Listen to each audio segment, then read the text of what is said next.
What's up guys, it's your favorite Q coach. This is going to be video number 2 of our student before and afters. Let's go do this thing. So welcome back to the channel guys. If you guys are new to Kiwi Golf Japan, we do a bunch of videos like this every single week. So again, make sure, hit that little red subscribe button. Yeah, I'm talking to you right there. Hit it, just press there. It's good, very good. Alright, smash the like button and then share the video. So let's hop into this video. Now this player is a beginner golfer, not like a true beginner who just started like a couple weeks or a month ago. He's been playing maybe I think about a year, but beginner in the sense that skill level is very beginner, right? So he's right around I think a low 90 to 100 shooter, looking to obviously break into the 80s. He's the typical golfer who says they struggle with consistency. They're just not hitting as in terms of contact as consistent as they want, as well as curving it maybe a little bit too much one way or the other, right? So consistency is a big thing, right? So with this player, whenever I hear any player say they struggle with consistency, really what I start looking for is, okay, is the body moving a lot? Are the arms doing some crazy stuff? Like what is causing this player to be inconsistent? So keeping that in mind, let's go take a look at this player's swing. So real quickly, I didn't say this in the intro, but before is on the left, after on the right. Okay, let's hop in. So top of swing, we can see the pretty typical, what I would call the standard Japanese backswing, right? So not a lot of hip turn, right? The knees kind of stay flexed. Let me kind of highlight that for you real quick. So if we draw an angle real quick, you can see that the knees have quite a bit of flex here. Just to give you a little representative, we typically get our players more at like the 175 range, right? So almost a straight leg. But knees are really flexed, hips haven't shrunk quite a lot. If you take a look at the right elbow, you can see that the right elbow is kind of pinched in here. All right, another little line I like to draw right here that my students have probably seen is this line drawn from the heel. This is, again, just kind of a reference point to show where the arms and the elbows are. Right elbow is behind that line, so that means it's behind the body. Last little thing I like to look for is you can see the club shaft is a little crossed, which is not really a big deal for me, but what is a big deal for me is the club head is below the hand level from this view, and for me, I don't really like that. That's something that we call as a lot of wrist hinge, or we call it radial deviation. Again, what I call it is more of a beginner level arm structure, and that's definitely something that I think might be causing some inconsistencies. Now, as we start taking him down from here, we can see that the club immediately starts kind of working upwards, right? He immediately starts to kind of throw the club up in the air or throw his angles. Again, we see this time and time again when we have a student that has really, really narrow arms or the elbows are really bent at the top. We tend to see them start throwing the club from the top like you see here. And then right around position 5, we're going to start seeing that the club shaft is really, really steep, right? So if we draw a line on the butt end, oh, that's a square. Let me try that one more time. If we draw a line on the butt end of the club, it's pointing inside the ball line.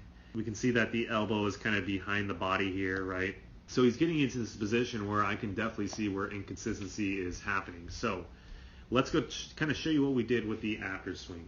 All right, so if you take a look at the after swing, I want you guys to really take note of what we did with the top of swing position. Let me kind of zoom this out. So first off, obviously you can see a huge change in terms of where the club head is, right? So club head now is more above the hands as opposed to this one was more behind the hands. Now we also got this player with the club shaft more slightly laid off.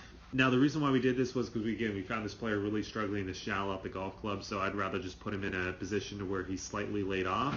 And I think for the beginner golfer that's just starting off, it's kind of an easy position for them to get the club shaft pitch correct to where they're not too steep.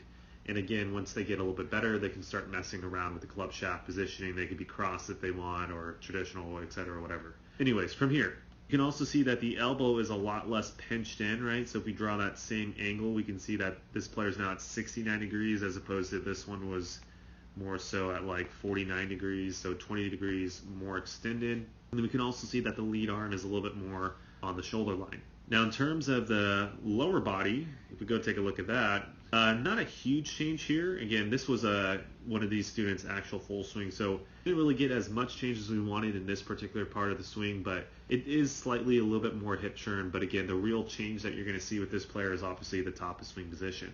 Okay, so now from here, let's see how the different arm structure from here resulted into different position 5. Again, let's take the before player.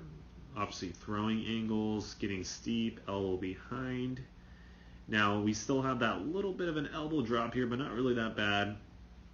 But then we get into position 5, which is lead arm parallel. Obviously this looks a lot different, right? So if we draw that same line, we can see that the club shaft is now pointing outside the ball line. That means he's shallow, right? We can also see that the elbow is a lot more in front of the body, right? So if we draw a line from the elbow straight down, let me redo that. So elbow straight down, we can see that it's now towards the middle of the shoe, as opposed to before it was more so even behind the heels, right? So the elbow is definitely a lot more in front of the body than it was before. And really, now he's starting to look and get into a position to where I think he's going to have more consistency, right? Whenever we start seeing the club shaft pitch start getting into the correct spots, we really start seeing the player start getting more and more consistent, right? Essentially, that is what we did for this player. Now, follow-through wise, real quickly, just because I think you guys want to see the follow-through at this point, we can see after swing, he's kind of exiting a little high. This swing right here, he's maybe a little bit over the top with the club head at the end of the swing, a little bit swinging too far left for my liking,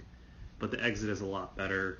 And overall, he's not quite perfect, but again, this is a beginner golfer, and he did get really the main part of the lesson, which was got a so much better top of swing position here. And then he also started to get the transition move to where he wasn't steep and the elbow was starting to kind of work a little bit more in front. So really, I was very, very happy with this student's progress. Alright guys, so that is video number 2. Again, leave your comments below. Let me know if you guys like these types of videos. What should I do differently with this series? Do you want to see my picture in the video again, or do you just think my face is ugly? You don't want to see my ugly face in the video? But anyways, leave your comment below. Even the haters. I love the haters. We love haters, right, Shintaro? And anyways, make sure also while you're down there in the comments, make sure to check out the description. Make sure to check out the links. We got 2 seminars right now that we're promoting. One of them is the Kiwi and Rio seminar. It's going to be at Katana Golf Club, strictly for beginner golfers. Make sure to check that one out. We also have a seminar for matchups. It's more for advanced players and instructors. That one's going to be at Greenwich Golf Club in Nara, real close to Osaka. Make sure, kind of check those things out. You're going to see the price, date, time, all that good stuff. And also while you're down there, we do give lessons in Osaka and Tokyo, so make sure to go check out those links as well. But anyways, guys, I will see you next video. Enjoy.